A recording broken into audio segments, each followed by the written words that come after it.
Hi friends, welcome to Kriti cricket. ஸ்ரீலங்காவுக்கு எதிரான T20 மற்றும் ஒரு நாள் போட்டிகளில் இந்திய அணி விளையாட இருக்கிறது. புதிய பயிற்சியாளராக கௌதம் கம்பீர் தேர்வு செய்யப்பட்டிருக்காரு. அவரோட தலைமையில் இந்திய அணி முதல் தொடரில் விளையாட இருக்கிறது.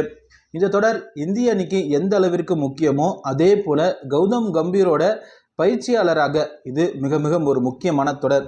சில தினங்களுக்கு முன்பு இலங்கைக்கு எதிரான தொடரில் சீனியர் வீரர்களை களம் இறக்கலாமா, இளம் வீரர்களை கொண்டு இந்திய அணியை களம் இறக்கலாமா அப்படிங்கிற மிகப்பெரிய ஒரு விவாதம் பிசிசிஐயோட அஜித் அக்கார்கர் மற்றும் கௌதம் கம்பீர் இவங்களுடைய பேச்சுவார்த்தை ரொம்ப தீவிரமாக சென்றும் இருந்தது.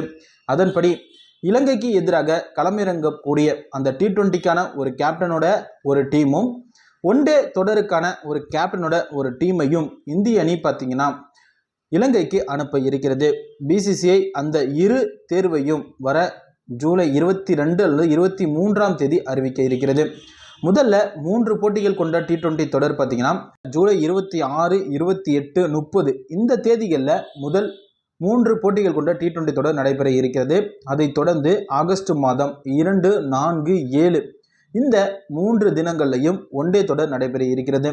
T20 தொடரில் இருந்து ரோஹித் சர்மா, ரவீந்திர ஜடேஜா, விராட் கோலி இவங்கெல்லாம் ஓய்வை அறிவித்ததுனால அவங்களுக்கு பதிலாக இளம் வீரர்களை கொண்ட ஒரு கட்டமைப்பான இந்திய அணியை பிசிசிஐ பார்த்தீங்கன்னா தேர்வு செய்ய இருக்கிறது. ஜிம்பாப்வேக்கு எதிராக இந்திய 2வது கட்ட அணி தான் சென்றும் இருந்தது.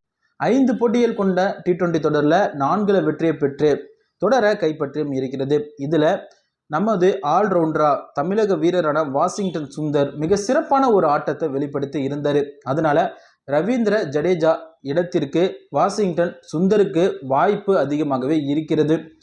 இலங்கைக்கு எதிரான T20 தொடரிலையும் அவருக்கு வாய்ப்பு கொடுக்கப்படும் அப்படின்னு எதிர்பார்க்கப்படுகிறது. ஒரு நாள் தொடரில் மட்டுமே சீனியர் வீரர்களை கொண்டு இந்திய அணி விளையாட இருக்கிறது. அப்படி இருந்தும் இந்த ஆண்டு இறுதிக்குள்ளே பார்த்தீங்கன்னா இன்னும் ஒரே ஒரு தொடரில் இங்கிலாந்துக்கு எதிரான ஒரு தொடரில் மட்டும்தான் ஒரு நாள் தொடரில் மட்டும்தான் இந்திய அணி விளையாட இருக்கிறது. அதன் பிறகு 2025 பிப்ரவரி மாதம் சாம்பியன்ஷிப் இறுதிப் போட்டி நடைபெற இருக்கிறது. அந்த போட்டி முடிந்த உடனே சீனியர் வீரர்களான ரோஹித் சர்மா, விராட் கோலி ஒரு நாள் மற்றும் டெஸ்ட் தொடரில் இருந்து அவங்களோட ஓய்வை அறிவிச்சிருவாங்க. அதனால ஒரு நாள் தொடருக்கு சீனியர் வீரர்களே இல்லாமல் இந்திய அணி விளையாடக்கூடிய ஒரு அபாயகரமான நிலைமை ஏற்பட்டு இருக்கிறது. அதன் காரணமாகவும் அதையும் கருத்தில் வைத்து கொண்டு இலங்கைக்கு எதிரான ஒரு நாள் தொடரில் சீனியர் வீரர்களான விராட் கோலி, ரோஹித் சர்மாவையும் வைத்து கொண்டு மேலும் சில வீரர்களுக்கு வாய்ப்பு கொடுக்க கௌதம் கம்பீர் முடிவெடுத்தும் இருக்காரு. ஒருவேளை ரோஹித் சர்மாவையும் விராட் கோலியையும் இலங்கைக்கு எதிரான ஒரு நாள் தொடரில் தேர்வு செய்யக்கூடாத நிலைமை கூட ஏற்படும் அப்படிங்கிறதும் ஒரு அதிர்ச்சியான தகவல் தான். சீனியர் வீரர்களை தற்போதிலே இருந்தே ஓரம் கட்ட பிசிசிஐயும் தற்போது தீவிர ஆலோசனையில் இருந்து வருவதும் குறிப்பிடத்தக்கது.